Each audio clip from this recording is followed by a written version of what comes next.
AC Milan dikabarkan sedang menyiapkan kontrak baru untuk Alexis Saelemaekers dengan nilai gaji yang meningkat drastis.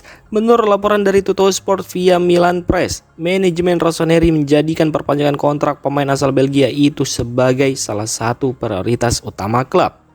Saelemaekers saat ini masih terikat kontrak hingga tahun 2027, namun Milan tak ingin menunggu terlalu lama untuk mengamankan masa depannya. Selama bursa transfer musim panas lalu, beberapa klub Liga Inggris sempat menunjukkan minat untuk merekrutnya. Meski begitu, pelatih Massimiliano Allegri menegaskan bahwa Saelemaekers adalah pemain penting dan harus dipertahankan. Sebagai bentuk penghargaan atas kontribusinya, AC Milan berencana memperpanjang kontraknya hingga tahun 2030. Tidak hanya itu, klub juga menyiapkan kenaikan gaji yang cukup besar, menjadi sekitar 3,2 juta euro atau setara dengan 56 miliar rupiah per tahun. Awal pekan depan, AC Milan dan Inter Milan akan resmi menandatangani akta pembelian Stadion San Siro dan area sekitarnya dari Dewan Kota Milan. Setelah proses ini selesai, kedua klub akan mulai membangun stadion baru, sementara sebagian bangunan lama Stadion Giuseppe Meazza atau San Siro rencananya akan dibongkar. Menurut laporan Calcio e Finanza, Banco BPM akan menjadi penjamin utama dalam transaksi besar ini. Bank asal Milan tersebut telah memberikan jaminan senilai 124,07 juta euro untuk memastikan pembayaran berjalan lancar. Jaminan dari Banco BPM ini penting agar proses jual beli antara Dewan Kota dan kedua klub berjalan aman dan stabil. Langkah ini juga memastikan keuangan Milan dan Inter tetap kuat selama masa pembangunan stadion baru, sekaligus melindungi pihak Dewan Kota jika terjadi masalah pembayaran dari kedua klub. Pelatih Barcelona Hansi Flick akhirnya mengonfirmasi kabar kurang menyenangkan tentang Lamine Yamal. Pemain muda berbakat itu ternyata sedang mengalami cedera di bagian pubis. Isu ini sebenarnya sudah muncul sejak beberapa waktu lalu, apalagi setelah performa Yamal tampak menurun saat menghadapi Real Madrid di laga El Clasico. Dalam konferensi persnya, Flick membenarkan bahwa Yamal belum dalam kondisi 100% fit. Meski begitu, Barcelona tetap sangat mengandalkan pemain muda ini untuk bisa kembali tampil maksimal setelah 2 kekalahan tandang beruntun. Flick mengaku sudah berbicara langsung dengan Yamal soal kondisinya. Menurutnya, tim pelatih berusaha menangani situasi ini dengan komunikasi yang jujur dan terbuka. Terkait kemungkinan mengubah posisi Yamal agar lebih ringan, Flick menegaskan bahwa untuk saat ini posisi terbaik sang pemain tetap di tempat aslinya.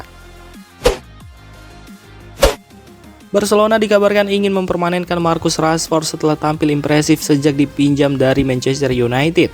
Penyerang asal Inggris itu sudah mencatat 10 kontribusi gol dari 13 pertandingan.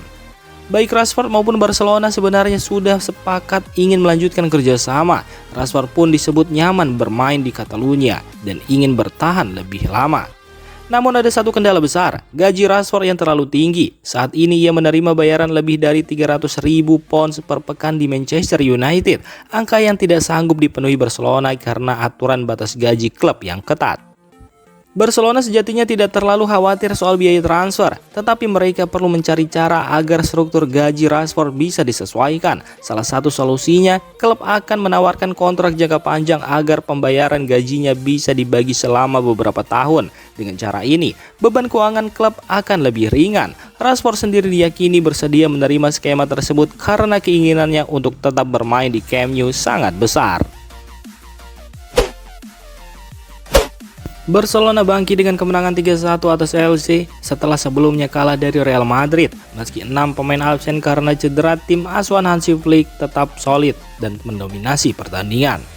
Lamine Yamal menjadi bintang laga lewat gol pembuka yang membawa Barca unggul lebih dulu. Penampilan ini sekaligus menjawab kritik setelah performanya sempat menurun di pertandingan sebelumnya. Gol tersebut membuat Yamal semakin dekat dengan rekor Kylian Mbappe sebagai pemain muda dengan torehan gol terbanyak di usia dini. Saat ini Yamal sudah mengoleksi 17 gol dari 80 laga La Liga. Hanya terpaut 6 gol dari catatan Mbappe yang mencetak 23 gol sebelum berusia 19 tahun.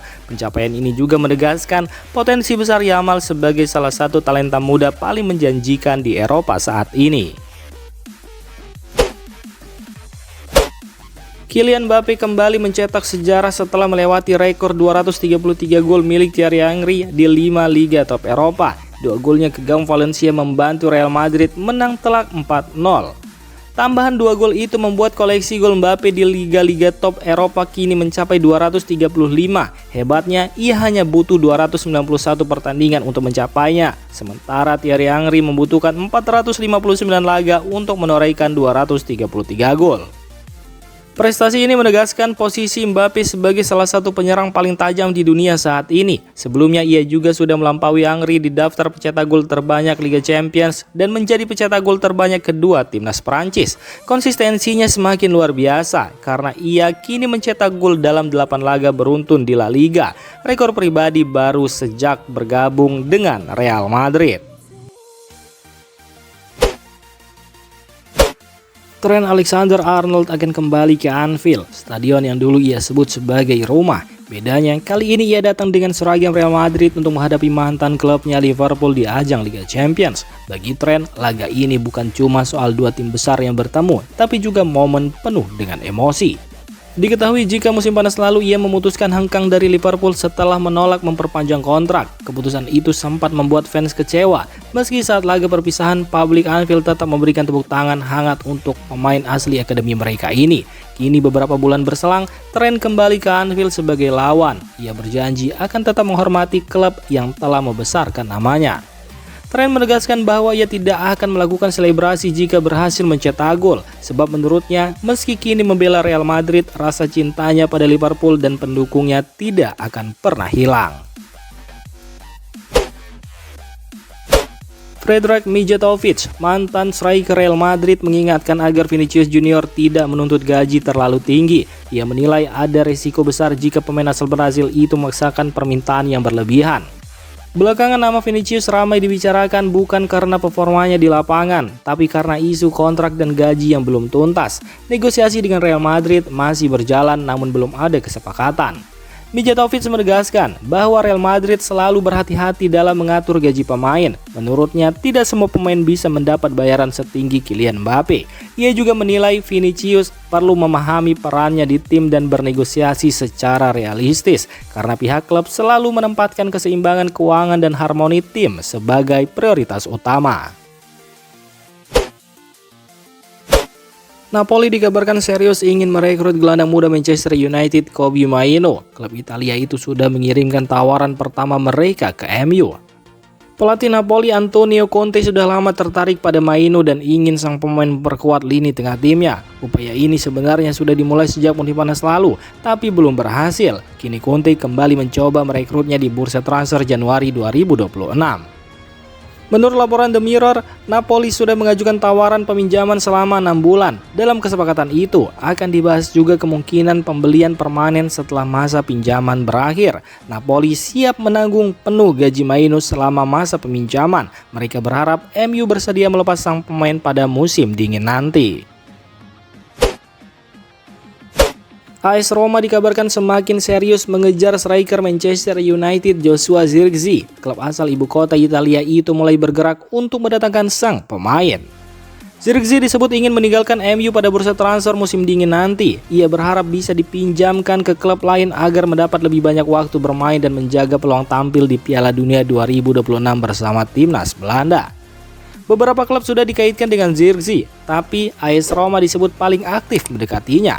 Pakar transfer Fabrizio Romano mengonfirmasi bahwa Roma sudah menjalin komunikasi dengan agen sang pemain dan menyampaikan ketertarikan mereka. Roma juga menjelaskan rencana mereka untuk memberi Zirkzee kesempatan bermain secara reguler di lini depan. Namun ada kendala besar. Manchester United dikabarkan belum mau melepas Zirkzee pada Januari nanti. Alasannya, stok striker mereka sedang terbatas dan MU akan menghadapi jadwal padat, termasuk di ajang FA Cup pada awal 2026.